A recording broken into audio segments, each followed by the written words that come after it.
नमस्कार दर्शक मित्रों, हमारी चैनल में तमारू स्वागत है। धरतीपुत्र नंदिनी सीरियल थी ख्याति मेळवનાર 23 वर्षीय अभिनेता अमन जयस्वालનું રોડ અકસ્માતમાં નિધન થયું છે।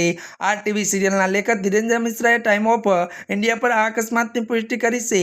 તેમણે જણાવ્યું છે કે અમન ઓડિશન માટે જઈ રહ્યો હતો અને જોગેશ્વરી હાઈવે પર એક ટ્રકે તેને બાઇકને ટક્કર મારી હતી। અભિનેતાના મિત્રએ માહિતી આપી હતી કે અમનનું શૂટિંગમાંથી ઘરે પરત ફરી રહ્યો હતો મુંબઈના, ત્યારે જોગેશ્વર હાઈવે પર તેમની બાઇકને ત્યારે ટ્રકે ટક્કર મારી હતી। अकस्मात समय अभिनेता बाइक पर હતો। અમનના મિત્ર અભિનય છે ત્યારે મિશ્રાએ જણાવ્યા અનુસાર અભિનેતાને કામમાં હોસ્પિટલમાં લઈ જવામાં આવ્યો હતો, જ્યાં અકસ્માતમાં અડધા કલાક પછી તેનું મૃત્યુ થયું હતું। અમન ઉત્તર પ્રદેશના બાલિચોના રહેવાસી હતો અને તેને ધરતીપુત્ર નંદિની મુખ્ય ભૂમિકા ભજવી હતી। આ ઉપરાંત તેમણે પુણ્યશ્લોક અને અલ્યાબામાં પણ ભૂમિકા ભજવી હતી। આ શો 2021 થી 2023ની વચ્ચે આવ્યો હતો।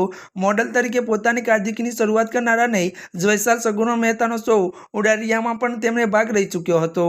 ત્યારે મિત્રો આજના માટે આટલું જ। અમારી ચેનલમાં નવા હોય તો અમારી ચેનલને મિત્રો તમે લાઈક, શેર અને સબસ્ક્રાઈબ કરી દેજો। ધન્યવાદ।